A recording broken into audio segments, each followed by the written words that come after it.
Hello, everyone, and welcome to Stoked, the ultimate Star Trek online podcast. My name is Chris. My name is Jeremy. Hey there, J-Man. Hi there, Chris. Welcome back to Stoked. Thanks. You know, I just like to say that because it feels like we do Jupiter at night every single day, but we only do Stoked once a week. It is. So it's been a while. Getting our game on. Yeah. And coming up in this episode, we've got a community feedback segment that is full of your answers. We asked you how Cryptic would keep the hype high during this kind of content light period between these featured episodes, and we've got several of your answers. Yeah. We'll be sharing those later on, as well as a new community feedback question for you. I think it might be your favorite community feedback question we've ever asked, so I'm really looking for forward to seeing some of the feedback that we get from this. And we've got a special new kind of a take on the math segment coming up, too. Yeah, back in Stoked 44, we introduced you guys to the demo record tool, which is how we get a lot of the visuals, including the backgrounds that you see for this, and several of the fly-through epic shots and everything. It's like the number one question when new people join us on the live stream. So there's a kind of a follow-up to that.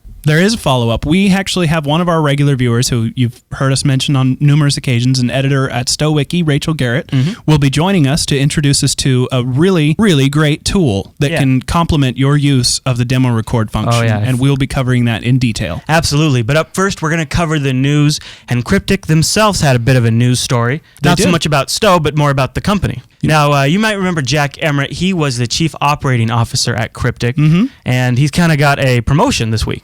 I don't know if you call it a promotion. I don't even know if it's a sidestep. In some ways, it might be a demotion. I would think so, but he got promoted to CEO, so now he'll be running the company there. And I would think anybody that gets more responsibility, I guess you could call that a promotion. But congratulations to Jack. He's not really big in the community these days. I think that a lot of his focus has been on Neverwinter coming out soon. But back in the day, and whenever he pops into the forums, it's pretty obvious that he has been a big proponent for KDF content. Oh, really? And for Klingon players in general. He likes himself some Klingons. Well, that's encouraging. It is. To have somebody like that at the wheels now. I'll be honest, my first impression of Jack was not of a positive one. I mean, my first impression was via the press, and I kind of came away with the impression that he was just he would sometimes say things that almost were committal, that the community would expect to happen, and then because he was just maybe brainstorming out loud during an interview, those things didn't actually materialize, and then the community was upset. But then I started thinking back on one of my favorite aspects of Cryptic as a company is their rather unique transparency with their community. I mean, they'll get in the forum and they will engage with the community directly. I mean, there's people at Cryptic in our IRC chat room right now while we're live talking with the community. Yeah. And I think maybe that transparency and that openness might be more of a cultural thing. And you would think if somebody at Jack who's more in a leadership role, that kind of sounds like that might be his thing too. Yeah. And maybe that just sort of breeds that sort of transparency that I actually really value from Cryptic. I guess what it comes down to as far as that is concerned is it's kind of a give and take. You get the good side of all this great interaction and you see the passion of the devs and everything. Yeah. But you also have to take that with the bad side that sometimes their passion gets carried away and they make promises that they can't keep in the heat of the moment. Right. So I would take the good with the bad. And that's what you got to live with. And Stahl chimed in, and of course, this doesn't really change Stahl's position at all. He chimes in and says he's going to be working with Jack just like he was working with Jack before. It's not really much of a structural change there for the Stowe team, it sounds like. Interest as well, that John Needham, that previously was the CEO, is now working with Gazillion, so he's still in the MMO industry. Oh, they're doing some Lego stuff, right? They did have Lego Universe. They sold that off. Oh, they did. They sold it. They were the ones that sold it. But they created it. They're also doing Superhero Squad, Jumpgate Evolution, a few other things. Yeah. Now, some of those I've seen you play on the post show. So that's cool on the live stream.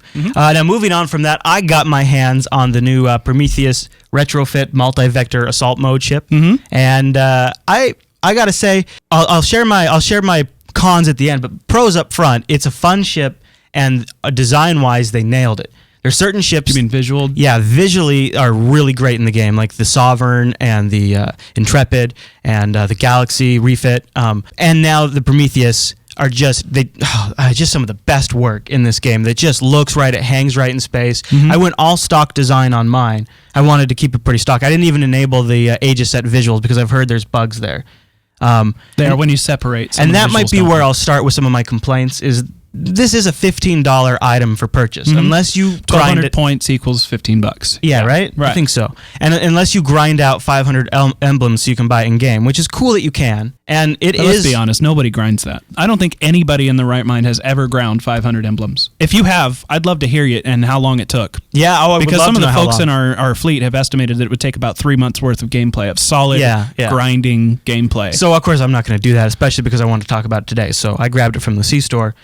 So actually, Reeve in our chat room says he's at 468 right now. Really? Crazy. Well, Reeve, would you mind chiming in how long it took you to get to 468? Yeah, has that been nonstop since you first were able to obtain emblems, or what? And DeliCloud has 899 on his, says it took a few months. So I guess if you're really dedicated, and I suppose if you really get that serious about it, you might go a route where you know how to grind through them the fastest. I don't know. But I would say this, for a $15 item, I would like things like the visual sets to sort of be figured out. There's also other things, like the same thing applies to the Galaxy refit. When you separate, the ship comes to a stop. The other thing is, even if you're not in combat, it engages combat mode. So things like full impulse don't work for, until that cools off. Right. Coming to a complete stop when you're already in combat gives you the feeling of being a sitting duck, as you just get blasted while your ship separates. Yeah. And you can recombine while you're moving. So I would love to be able to see that to happen. Plus, it just looks more heroic, to be honest with when you. they introduced it in Voyager, weren't they at full warp? Yeah, yeah, exactly. So that's some negative aspects of it. But the positives are, it's an absolute thrill to play. Now, the part that you like the most, we were talking about this a little bit before the show, is that you're a big ship guy and you like playing several different ships and having several different loadouts. I jump around constantly. So now you finally have one ship you can go to that's got 3 different loadouts. Yeah, I mean it's without having to return to Starbase. I think always at its core, it's an escort ship, and you're never going to get away from that. You feel that in its hull capacity and things like that, and especially when you separate, you actually get reduced hull capacity, so you even feel it more so. But even when you're combined, it's got a fantastic turning radius. But when you separate out, the different ships, one is more inherently designed to be more like tactical. One's inherently more a science type ship, and so on and so forth. So you really can feel it a bit. And you always take your abilities with you, whichever module you're in. So you have all your main abilities, the other ones, and your other ships kind of convert to pets and they become just standard phasers and torpedoes. But being able to jump around like that is fun because you get to vary up your gameplay. And when you're doing things like grinding out emblems and stuff like that, as you're going, you can kind of spice it up from time to time. Plus, you do something like that, bring in Photonic Fleet. That's just a good time. Like 5 or 6 pets all over. Yeah, and then launch your Peregrine, your I forgot to fighters. I meant to. I forgot to equip them, but that would have been awesome. So I really liked it, but for $15, I would have liked to have seen those things be polished up. I'll be honest. I'm just going to poo-poo all over this because I think it's a great big waste of time. I think that having a ship that doesn't have a specific role is kind of counterintuitive. I think that every ship should be. I think that the game would be better served, and this is just me. I don't think that everybody agrees with this on any. I think that the game would be better served if there were a more clear definition of classes, so that you knew that a science ship does this or these 2 things really well, and you know that a tactical ship always does these really well. Yeah, because right now I can be a science in this ship and I'm slightly less science, or I can be a science in this ship and I'm more science. Sure, and you're right. I agree with you there. This ship, though, I would say the Prometheus or multi-vector assault, whatever, advanced retrofit, is always an escort at its core. So if plan for it and spec for it to be an escort. I'm not. But I have a it. tactical alt, so if I want to play an escort, I just go play my tactical officer and fly around in my Defiant. And I think that's pretty typical. I think that's for me. I want part of it is I want my slash played to represent almost nearly exactly what I've slash played for real, unless I'm on my clink. But other than that, and also I've built one character. I had this one character envisioned before the game ever launched, and that's who I want to be. I want to be him. Right. I don't want to play my alt. Yeah. Unless my alt could be a boff, and it's somehow still related to my main me. Which might come eventually in the duty roster. Yeah. Someday. Yeah. And we could jump right into our tweet leaks because we got a new UI mock-up of the potential duty roster keep in mind system. this is a mock-up. It's not anything live from a in-game render or anything. No, like it's that. a total screenshot. Yeah, but it looks really good. It's actually a screenshot of a screenshot. It's a cell phone pic. Okay, of a screenshot. Now the J-Man and I here are loving the Twitter stuff. Yeah. Totally loving the Twitter stuff. But if you already have it in a photo form, you could just take that photo and post that, and not a photo of the photo. That's the way the internet works. I'm just saying. Just saying. I mean, and I know the reason that he uses it's easy and fast. Yeah, and you can just use the Twitter app itself and just. But somebody could just email them the screenshot and then copy paste, boom, done. Somebody on their tech side of things needs to just give Stahl a hand, so we can get some better quality pictures. I mean, I just like having pictures. So Yeah. And we've got a couple other ones in there. One that we missed from last week that we should give a quick shout out to. I think that might have been my bad because I was scouring through there. But this is Qo'Nos upgrades being worked on. One thing is that they're incorporating outside and inside, so it's going to be one zone. So you'll be running from outside to in. That's one thing that was dropped. And then was it you that told me that the designer working on this is the same one that worked on the Vault?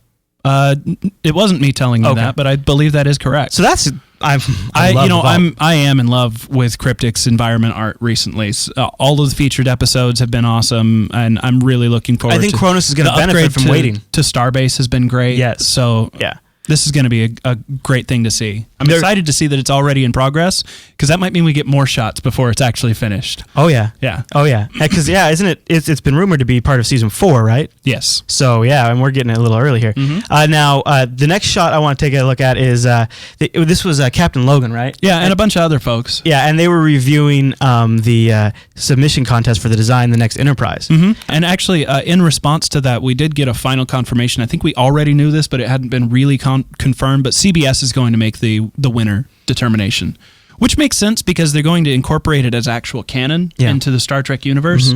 So it does make sense that CBS would have a final call on that. They do on everything that's IP related like that. Yeah.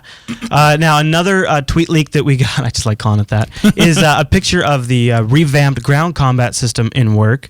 And it was interesting because I showed it to the Lotso guys last night when we were recording Lotso, and the first thing they said is, "Oh, is it supposed to be more Mass Effect-y?"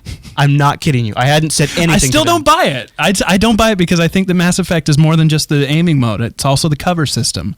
And I don't see them adding a cover system at this point. I totally agree with you. But you know, the aiming is something. As long as I think just by looking at this picture, I do feel like the new combat system is going to feel more hands-on, more visceral. Yep. And then just one last one, just as good fun, is we've put Daniel Stahl's head on a few things around here before, like Godzilla. It's good to see that the guys at Cryptic are continuing that tradition. I like this picture quite a bit. So that wraps up the news segment for this week. It was a pretty light week. I think the biggest thing out of there was some of the stuff on Twitter, and then of course Jack Emmert's bump to CEO. Yeah. All right, J-Man. Well, let's get mathed.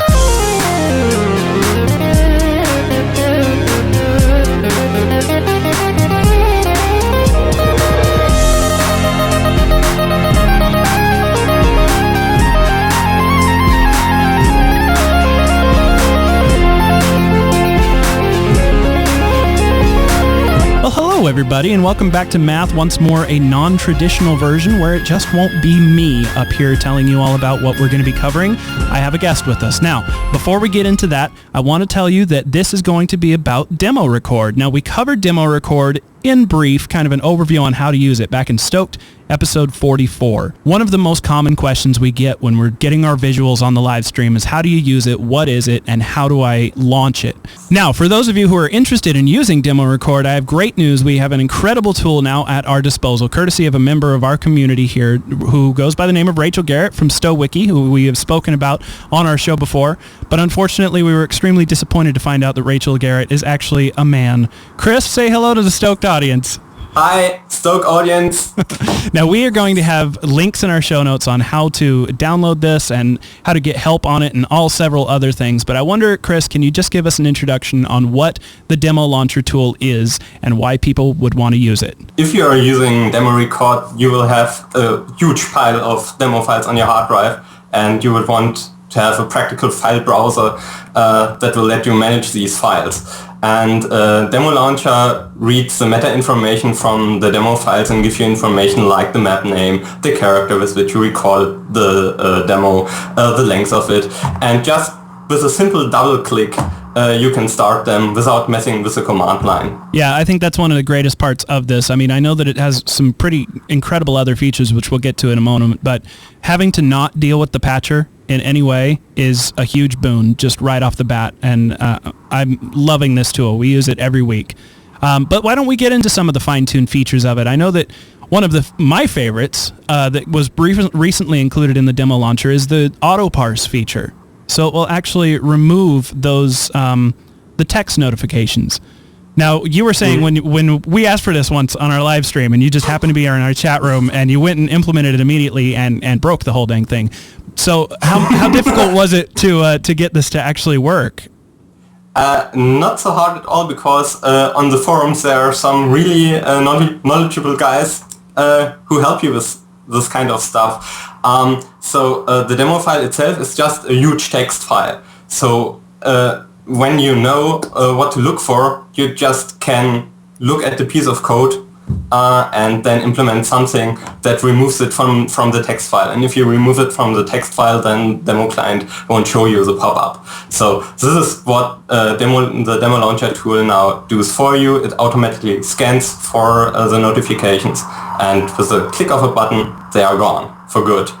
That is awesome. Now, do you have some other favorite features of your own that you'd like to show people?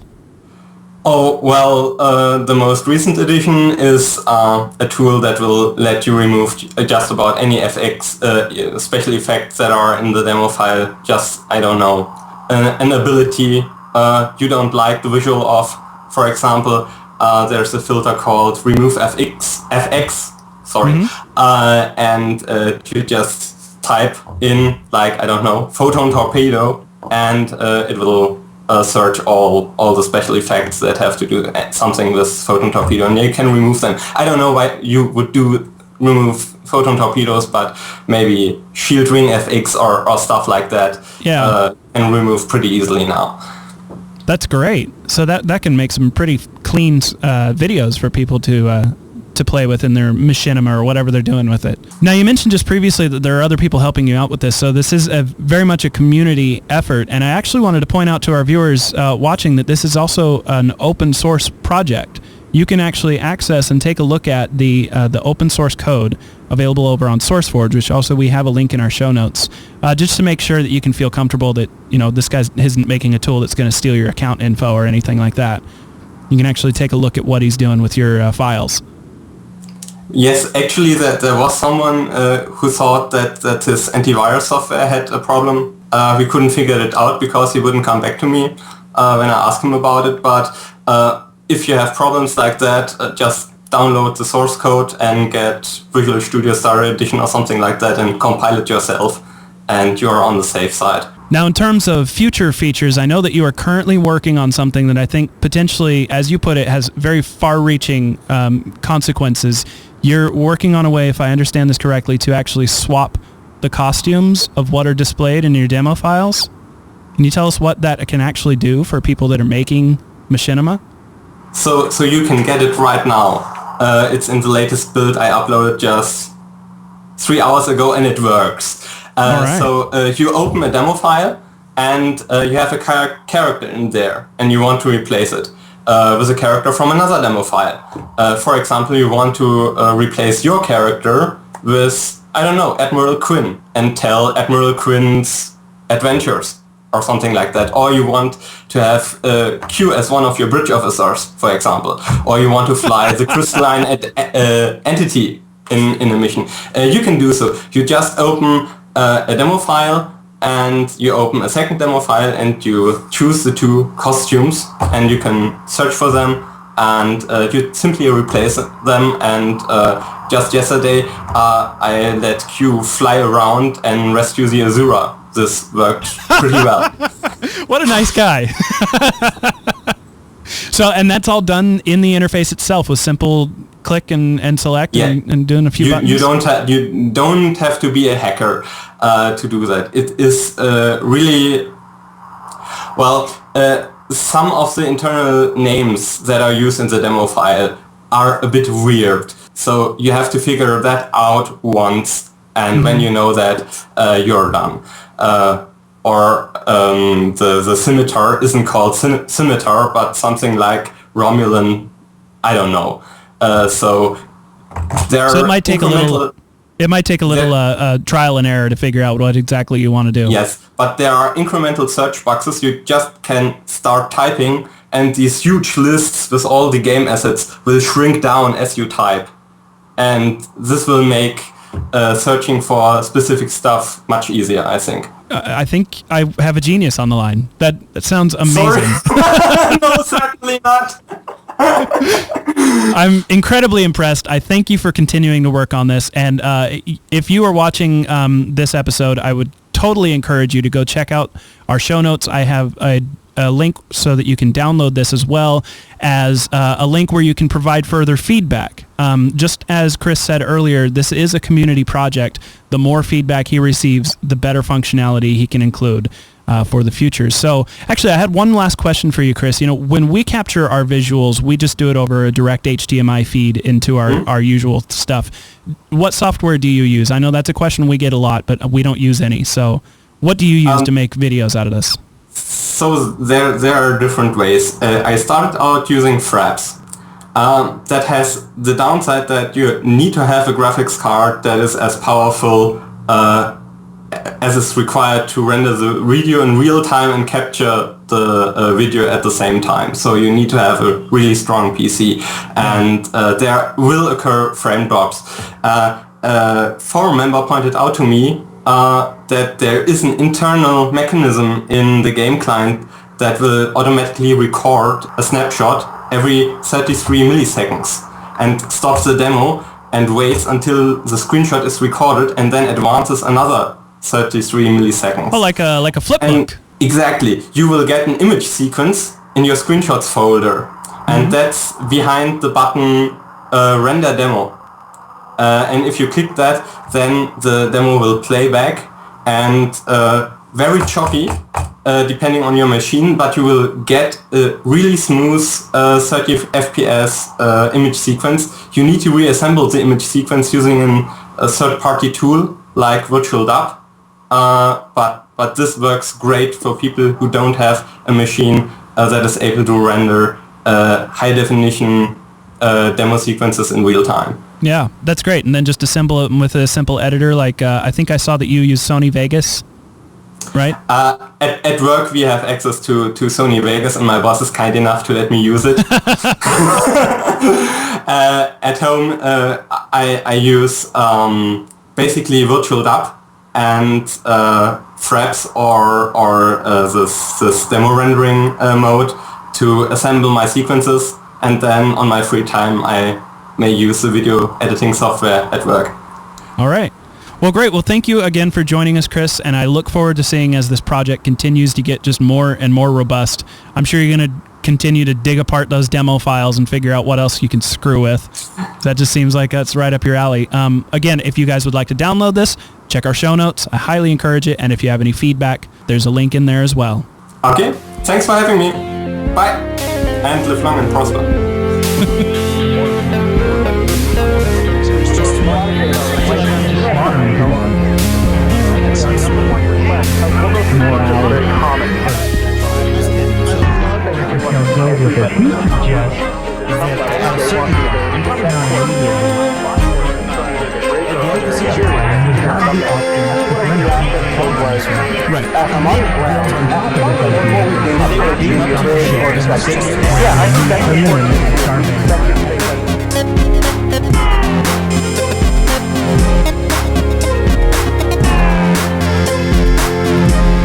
Welcome to Community Feedback.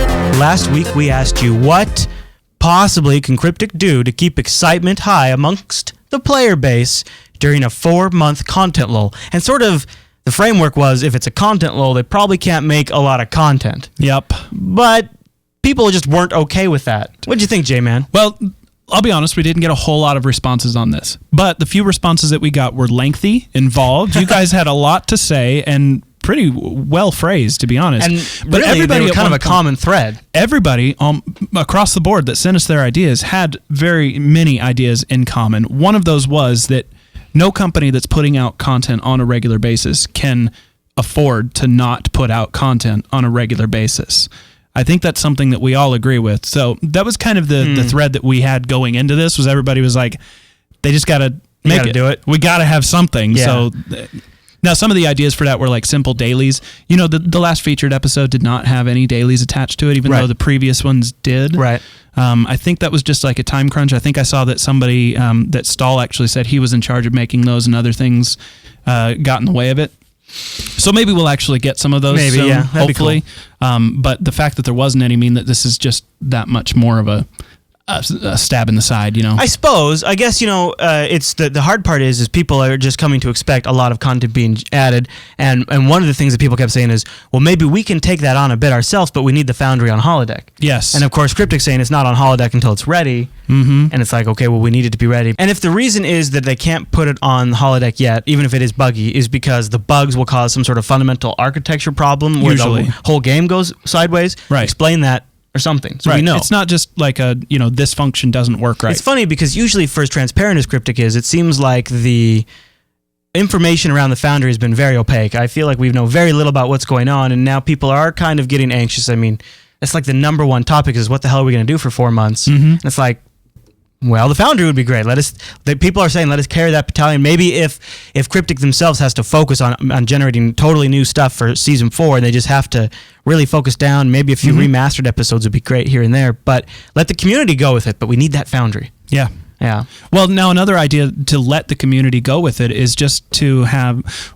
Well, here I'll back up just one step, because one of the other suggestions that we had from many of the people that sent in their comments was if they can't make new content, then have the GMs, have the QA guys hop into game once in a while and host live events like the Borg invasion that we got at the end of beta, or events would be good. I don't know, a PvP weekends, when they used to do like play with the dev events, have more of those on a regular recurring basis. What my other, something else, since they've stated before that a very small percentage of the player base plays a Klingon character, an alt, maybe player events on the Klingon side might get people to spin up a Klingon character, and they could spend some time playing that content. And when we're not getting new content, it's a great place. It's a great time to head over to your KDF, and level them up. Mm-hmm. I mean, we really are itching to feature Foundry stuff in the show. But the number one thing we've heard from our viewers out there is that they are not really getting too serious about the Foundry, except for there are. Of course, some that are, but a lot of people are saying they're not getting serious about the Foundry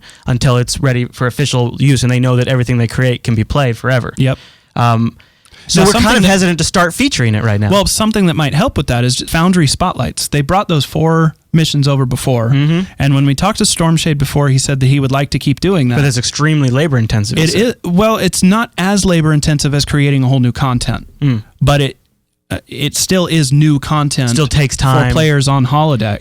Yeah, and who knows how labor intensive it is. Yeah. In a way, it could be a lot of bang for their buck if they just take the time to take care of that. It'll get people using the Foundry because maybe theirs will get featured, and it gets content on that. All they have to do is port it. Right. I think that's a pretty good solution. Yep. If the details work for that. I think what it comes down to right now is if you think about other MMOs in the industry, and I know that actually a lot of our audience don't play other MMOs. You're Star Trek fans, that's why you're here.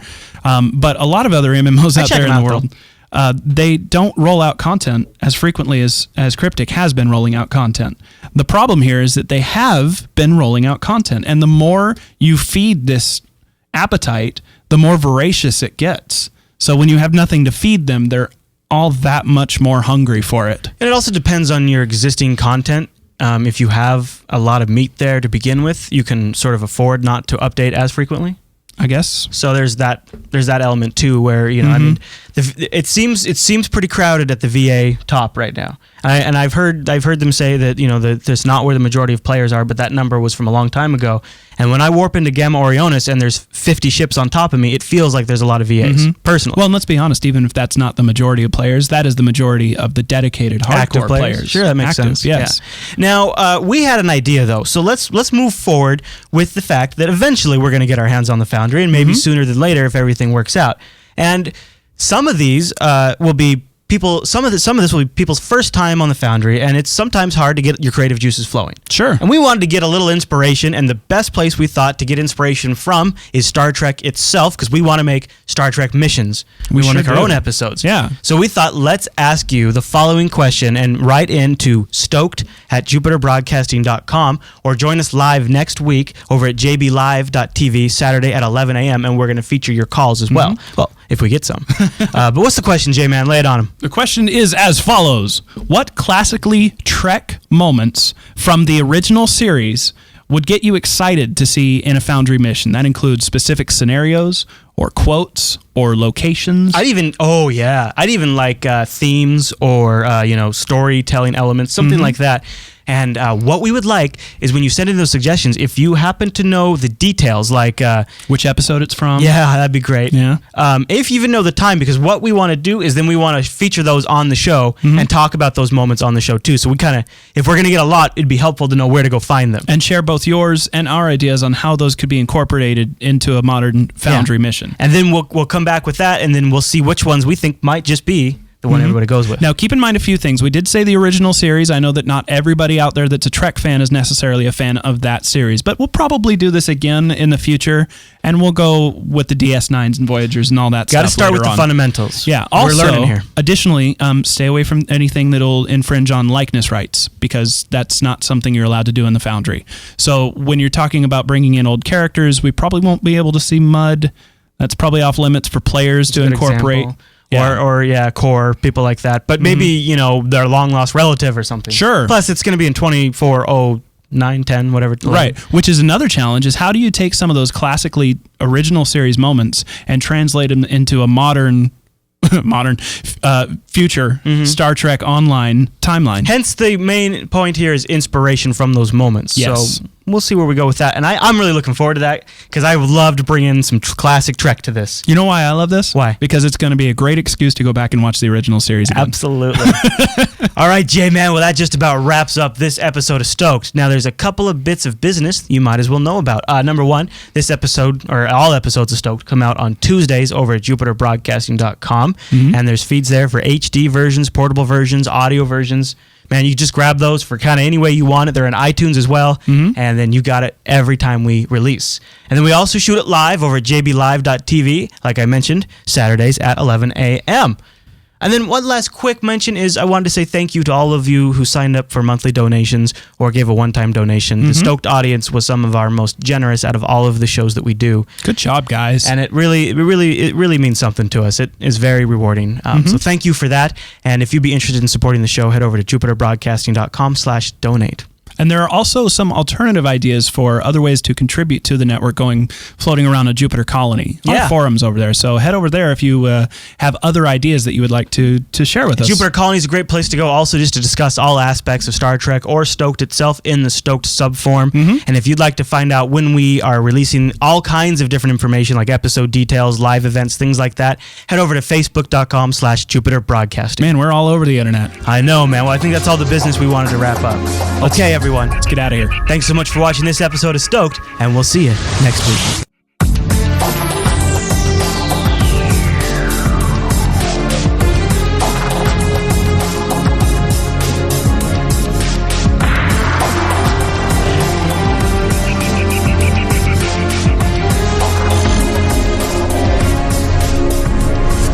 There are 4 lights. Oh my God, there are. 73 community feedback. Stoked 73 community feedback. Besides, if we don't do crappy stuff like that, crappy, crazy things, then we don't have anything to put in the outtakes. We don't screw up. No, we never screw up. Never screw up. We don't. So we never screw up.